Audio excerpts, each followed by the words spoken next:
"Lose the uniform, sweetheart. You're embarrassing the real soldiers here." Few words cut through the room like a blade, followed by low laughter, boot shuffling as they turned their backs on her. But she didn't flinch. She stood there, steady, composed. Her eyes calm, hands at parade rest. No argument, not offense. They saw only the fabric on her back, not the battles behind it, and tried to strip away what they called thunderst. But then the door opened. A four-star general walked in and saluted her. In that instant, the room froze, and everything they thought they knew shattered. Who was she, and why did that salute change everything? Stay with us to discover the story behind the salute that silenced them all. Fort Regiment's Joint Command Transition Program, formerly known as Fort Dannings, is no ordinary rotation assignment.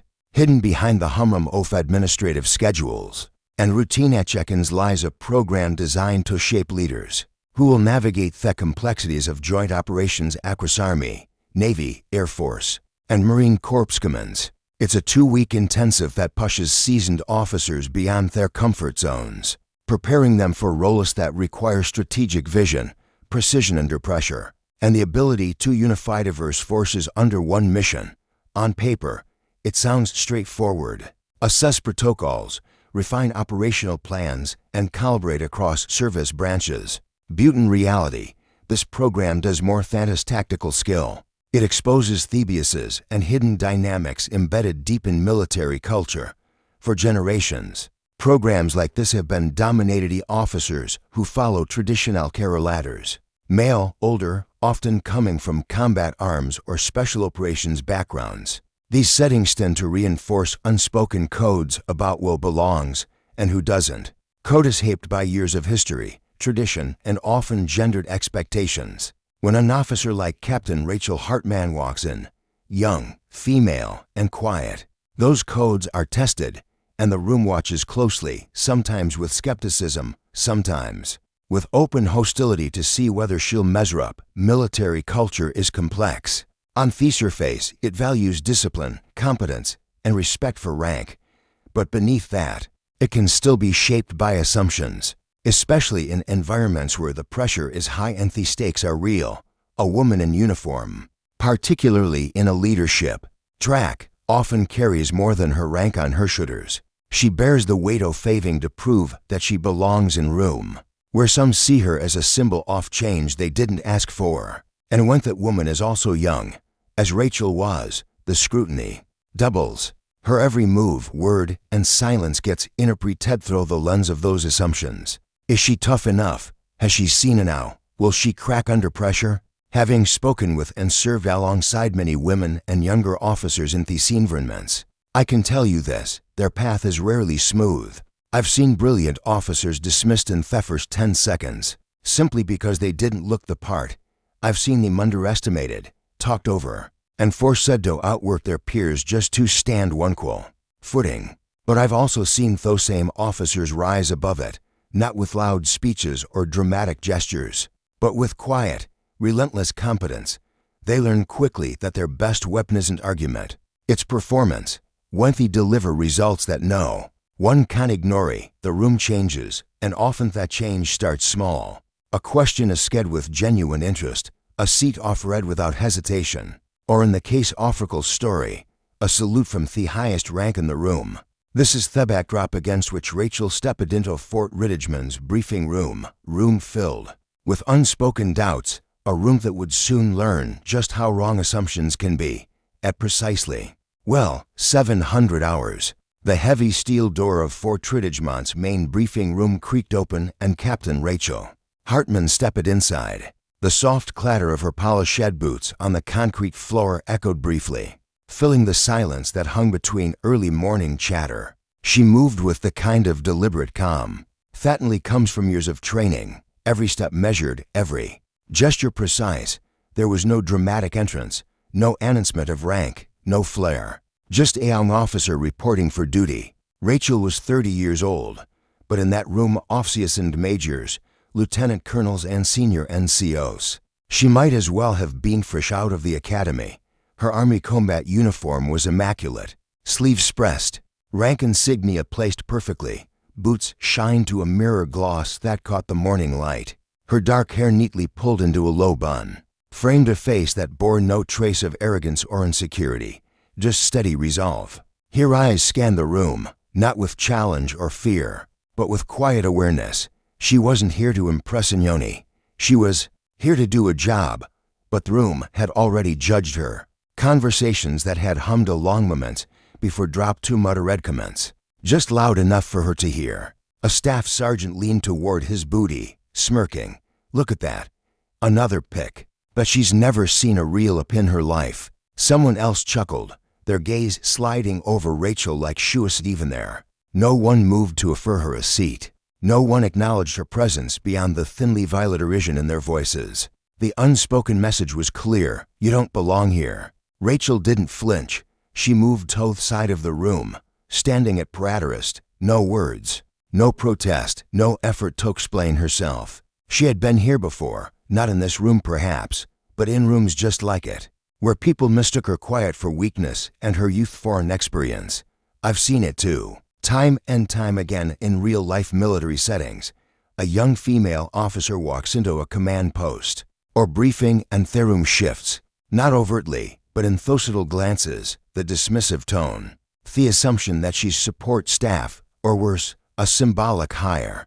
I remember one lieutenant I worked with during a joint exercise. She was sharp, fluent in two languages with combat deployments under her belt, but because she didn't fit the stereotypical mold, she spent the first week being handed coffee orders and admin tasks by peers, who never bothered to check her file. It wasn't until Sharon circles around them during a critical coordination drill that they even realized their mistake. And by then, the damage had been done, their respect earned, but their initial bias painfully obvious. What Rachel faced that morning at Fort Ridgemont wasn't just casual disrespect. It was the toxic weight of preconceived notions that still lingers. In some corners of fluttership culture, the idea that eldership looks a certain way, speaks a certain way, carries itself with a particular swagger that if you don't check those boxes, you must not be read your worse. You're only there because of some initiative or quota. And that toxicity doesn't just harm the person on the receiving end. It erodes the very foundation of what good leadership shall be. It blinds capable leaders total and standing right in front of them. It fosters division where there should be unity. And perhaps most dangerously, it creates an environment where silence isn't seen as strength, but as permission for bias to thrive unchecked. Rachel Hartman understood this. She didn't waste breath trying to prove her worth to men who had already decided she didn't have any. Instead, she let the moment pass, let their words hang in the air, because she knew what they didn't yet realize. The room would belong to her soon. Enough not through titles or speeches, but through action, through competence so undeniable that even the most hardened skeptics would have no choice but to take notice. And so she stood there, steady, composed, waiting for her chance to show them who she truly was. From the moment Captain Rachel Hartman stepped into the room, the mockery began, not with outright insults, but with the quieter, more coercive forms of disrespect that cut just as deep.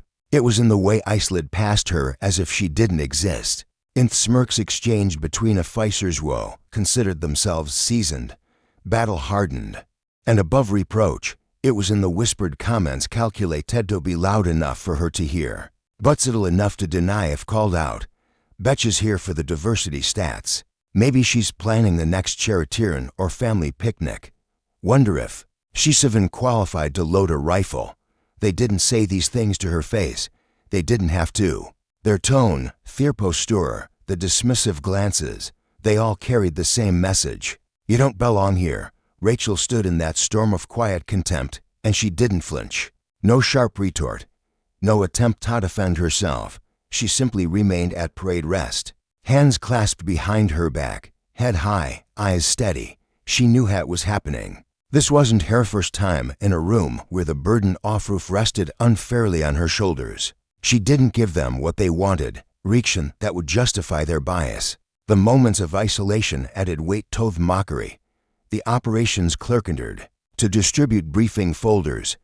He handed them out to every seat officer, walking right past Rachel as though she were invisible.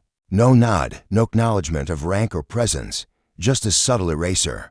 When latecomers arrived and seats were shifted to make room, no one offered her a space.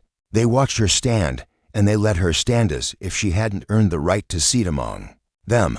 And then there was the quiet cruelty of being ignored in conversation. When officers traded updates about their prior deployments, no one asked Rachel about hers. When Simeon mentioned a mission she'd actually served on, no one turned to her for insight. She was treated as if she had nothing to contribute because in their eyes, she didn't. Not yet. No tunnel she could prove over and over again that she deserved to be seen. I've seen this before. Too many times. A young officer, a woman in uniform, a minority leader, all stepping into rooms where they're not expected, where their competences assume lacking until proven otherwise. I remember a lieutenant in my own career, sharp, experienced, but quiet. Her male peers talked over her in planning sessions, until the day shout planned them in a live exercise event. Then their respect came reluctantly, grudgingly, as if they resented. Thatched forced them to reconsider their assumptions. The psychological toll of this kind of constant underestimation is real. It chips away at confidence, even in the strongest. Imagine showing up to work every day knowing that before you say or do anything, people have already decided you're unworthy. It means having to carry not just your duties, but the invisible weight of others' doubts. It means that where some are given the benefit of the doubt, you're given none, and every success is seen as the exception, not the rule. Yet Rachel handled it the way the strongest Verschlossens do, by focusing on what she could control. She didn't let their words dictate her worth. She didn't shrink to avoid attention or lash out to demand respect. Instead, she leaned into what she knew. Her training, her discipline, her quiet strength. In doing so, she showed a resilience that outclassed every comment, every smirk, every slight. This is the burden so many face, the burden of having to prove yourself, not once, but repeatedly. It's a reality for many women in underrepresented groups in traditionally male-dominated or hierarchical spaces. No mistake is forgiven. No success is assumed. You are tested again and again, and each victory is treated as if it is nothing that came before. Rachel bore that burden without complaint because she knew, like so many before her, that the only path forward was through excellence. Her silent strength became her armor. Where others might have cracked under the strain of constant scrutiny, Rachel grew sharper. Where others might have sought external validation, she built it from within. And in doing so, she prepared herself for the moment that would come. The moment when her actions would speak louder than any defense she could offer, and when even the loudest doubters would fall silent, because that is the truth of silent strength. It endures, it outlasts, and when the time comes, it triumphs in a way that noise never can. It started with the sound of boots. Sharp, measured, a rhythm that cut through the low hum of whispered side conversations and quiet chuckles. Fathid filled the room. Colonel Thomas Reynolds entered, his presence snapping group to attention, at least partially. The officers straightened in their seats, the casual slouch of their bodies replaced by a more practiced posture. The room moments ago relaxed in its disrespect, now remembered its protocols. "Gentleman and officer," the colonel said with the briefest glance in Rachel's direction. His voice filled the space, authoritative and precise. But it wasn't the colonel's words that would change the mood that day. It was what followed. Today's briefing will be led by someone with first-hand experience in the very operations we're tasked to review. Someone who's seen what these plans look like in practice, not just on paper. Murmurs spread across the room like ripples in still water. The officers' eyes darted between each other, searching for who the colonel might mean. Some looked toward the door, expecting a guest speaker, a battle-hardened major or a decorated special operations advisor. Then the colonel turned toward the back of the room. "Captain Hartman, please take the floor." In that instant, every head swiveled toward Rachel. The smirks faded. The laughter stopped. The officers who dignified her presence now stared in disbelief as she stepped forward, collected and unhurried. No hesitation, no visible emotion beyond her steady calm. Rachel picked up the dry erase marker at the front easel and began to outline a complex multi-phase operational plan, without notes, without slides, without hesitation. Her voice, soft yet firm, filled the room. She spoke of escalation timelines, rapid deployment contingencies, and extraction per talks with a fluency that no textbook could provide. Every point she made connected back to real-world scenarios she had lived. At first, there was silence born of surprise. Then, as Rachel mapped out high-risk zones and described split-second decisions under fire, that silence transformed. It became the silence of learning, of listening, of reckoning. The very officers who had questioned her presence now leaned forward. Their earlier contempt replaced focused attention, because what Rachel delivered wasn't theory. It washered one knowledge, the kind that comes from having made life or death calls, from having been in the places they'd only seen in after-action reports. I've seen this transformation before. The moment when a room of doubters realizes they're in the presence of someone who's done what they have only imagined. I recall a Marine logistics officer who was quietly dismissed until shout planned an entire team. During a disaster relief op, I remember a young Army captain whose calm dismantling of a flawed security plan made a room of skeptics fall silent. It's a powerful thing when quiet competence cuts through noise. In Rachel's case, as she spoke, you could see the change ripple through the room.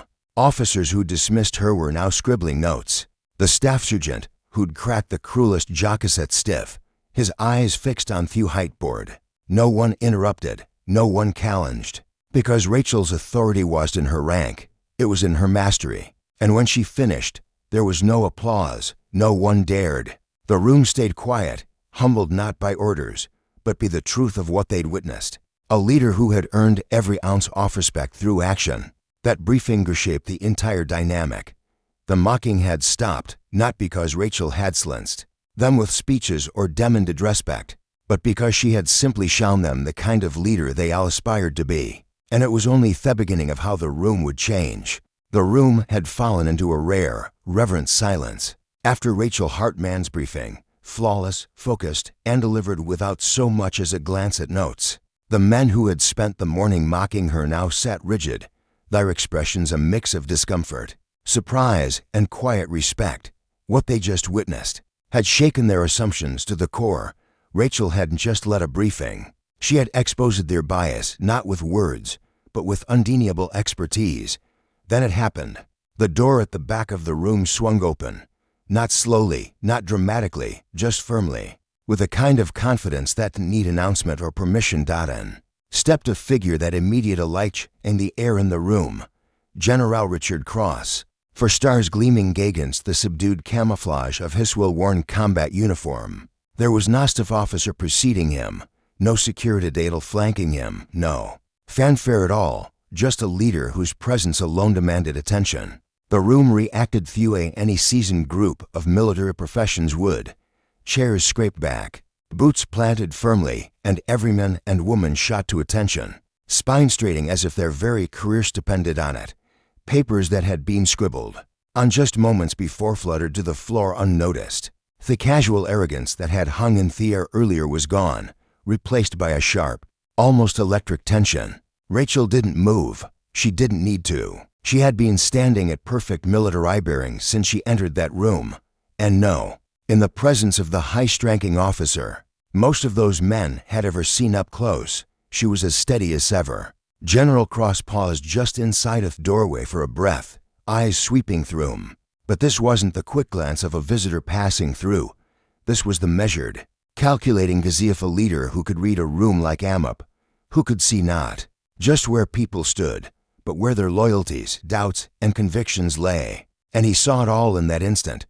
The officers who had doubted, the NCOs who had whispered, the faces of men caught between shamed admiration, trying to reconcile that well. And then he saw Rachel. Without a word, General crossed the room, boots striking the floor with a rhythm that echoed louder than the chatter that had filled the space earlier that morning. He passed by the colonel who had overseen the session, by the seniornesses who had smirked and sneered, by the officers who had done nothing to stop the mockery. His gaze didn't waver. His path didn't pause. He stopped directly in front of Captain Rachel Hartman. What happened next took only a second, but it carried the weight of a lifetime. General Cross looked Rachel in the eyes, lifted his hand, and rendered a crisp formal salute. The kind of salute given it out of courtesy, but out of earned respect. The kind of salute that says, "I see you, I see what you've done, and you have my full recognition." The room froze. Not a breath was drawn. Not a boot shifted. Not a paper rustled. The same men who had mocked Rachel that morning now stood as if carved from stone, unable to look away from the simple, powerful gesture unfolding before them. And in that moment, everything they thought they knew shattered. Because that salute wasn't just for Rachel's flawless briefing. It wasn't just for her calm under pressure or her mastery of the operation at hand. It was for all the unseen work that had brought her to that room, the missions flown under fire, the lives saved in chows, the decisions made in the loneliest moments of leadership. General Cross knew it, and now so did everyone else. I've seen moments like this in my own career. Rare humbling moments when true recognition is given without fanfare, without ceremony, just with a gesture that says more than words ever could. I once saw a command sergeant major pause in a war zone. Chow halta shake the hand of a young specialist who had held a perimeter alone during an attack. I remember a senior officer taking the time to thank a junior medic who had worked through the night saving civilians. These moments stay with you and they change you. When General Cross lowered his salute, he spoke only one sentence, but it was a sentence that would be remembered by everyone in that room. It's always encouraging to see our best continuing to do the quiet work that makes everything else possible. And with that, he turned and walked out as steadily as he had entered. No need for further explanation. No need for ceremony. The message had been delivered. The lesson had been taught. Rachel didn't break posture. She didn't look for approval from the room. She simply acknowledged the general's salute with her own and returned to her places. If nothing extraordinary had occurred, because for her perhaps it hadn't. She had always known who she was. Now so did they. The room remained silent long after General Cross had gone. No one dared speak. No one dared offer the empty apologies that would have felt hollow against the weight of what they had just witnessed. In that silence, something shifted, something that no speech or reprimand could have achieved. Respect had been given, not demanded, and it had been earned in the truest way, through action. Rachel's presence had changed the room. General Cross's salute had changed the men, and neither would be forgotten. The door clicked shut behind General Evelyn Cross, leaving behind a silence thicker than any lecture or reprimand could have achieved. No one moved at first. The officers, NCOs, and clerks stood rooted, each lost in their own thoughts, processing what they had just witnessed moments earlier. Many of them had been so sure of their judgments, so certain of their place in the hierarchy, so confident in their assumptions about Rachel Hartman, and in a matter of seconds, that certainty had crumbled. Rachel didn't linger at the front of the room. She quietly returned to her place, standing off to the side as the next portion of the briefing began. She didn't gloat. She didn't look for acknowledgement. Her posture remained unchanged, steady, professional, as if the salute from a four-star general had been no more remarkable than a morning roll call. But for the others in the room, nothing felt ordinary anymore. The shift in attitude was subtle at first. When Rachel walked through the hallways of Fort Ridgemont that afternoon, heads lifted in greeting where before they had turned away. In the Missoul, conversations didn't stop when she passed. They continued, but now with a respectful quiet threaded through them. At the next session, chairs were nudged aside to make room, without anyone having to ask. No one said it aloud, but the message was clear. We were wrong. By the following morning, Rachel's presence commanded a new kind of attention, not because of the salute alone, but because of what it had represented. Officers who had mocked her now listened when she spoke. NCOs who had ignored her now addressed her with the courtesy her rank had always deserved. And yet Rachel herself did not change. She didn't soften to gain favor, nor did she harden to hold grudges. She simply did the work as she always had, quietly, confidently, and without seeking applause. That's the thing about legacy in environments like the military. It isn't built on speeches or ceremonies. It's built on moments. Moments like the one they had all witnessed. And that moment rippled far beyond the walls of that briefing room. The story spread through Fort Ridgemont with the speed of military gossip, but the weight of a lesson learned the hard way. Officers began referencing it in quiet conversations, using it as a reminder to check their assumptions. to look past the surface. I've seen this pattern before. One edger, one act of recognition can transform not just a room, but an entire culture. I remember working with a team where a single act of bravery from Acquiet overlooked staff surgery shaped how that unit valued its members. The same thing happened here. The salute didn't just validate Rachel's confidence. It challenged everyone to reconsider what true leadership and strength look like. And what of Rachel? She didn't ask for that legacy. She didn't set out to prove anything. But in staying true to herself, in enduring the mockery, in delivering when it mattered, in standing steady while others wavered, she created it. Her story became part of Ridgemont's institutional memory, a quiet reminder passed from on rotation to the next that real authority isn't in appearance or bravado, it's in action, and that respect once earned in the right way echoes far beyond, fuels where it was first given. Rachel's legacy wasn't built in that moment alone, but that moment ensured it would never be forgotten. Rachel Hartman's story isn't just a military lesson, it's a human one. What happened in that briefing room could just as easily happen in a workplace, a school, a town hall, or even around a family dinner table. On top, how often do we make snap judgments based on how someone looks, how old they are, what their title is or isn't without waiting to see what higher truly capable of? Rachel's experience reminds us that real strength and value are found in actions, not appearances. In today's world, it's easy to be distracted by surface-level signals. We see the loudest voice getting the most attention, the boldest claims stealing the spotlight. Butricle showed us another way, the way of quiet competence. She didn't argue. She didn't demand that others respect her. She stood steady, let her work, speak, and in doing so changed the minds of everyone in that room. That's a lesson we can all take into our own lives, whether we're leading a team at work, raising children, volunteering in our communities, or simply trying to be a decent neighbor. What matters most is what we do, not how we're perceived at first glance. Rachel also teaches us about the importance of standing firm in our values, even when we're doubted or dismissed. She could have let the mockery get under her skin. She could have lashed out or tried to overcompensate, but she didn't.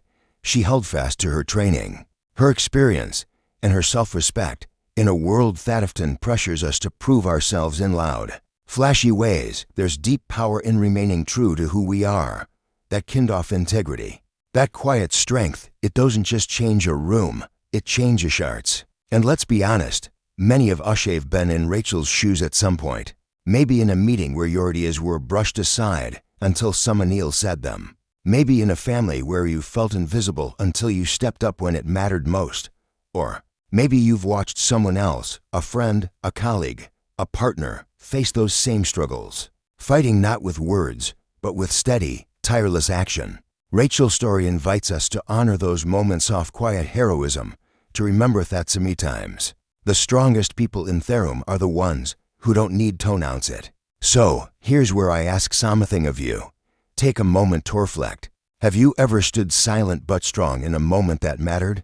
Or have you known someone who did? Someone who earned respect not through noise but through deeds. Share that story. In comments, let's create a space where quiet strength is celebrated, where we recognize the power of those who don't always seek the spotlight, but who carry the weight when it counts. And while you are here, I encourage you, if history moved you, if it reminded you of someone you admire or made you think differently about how we judge others, please like this video and subscribe to the channel.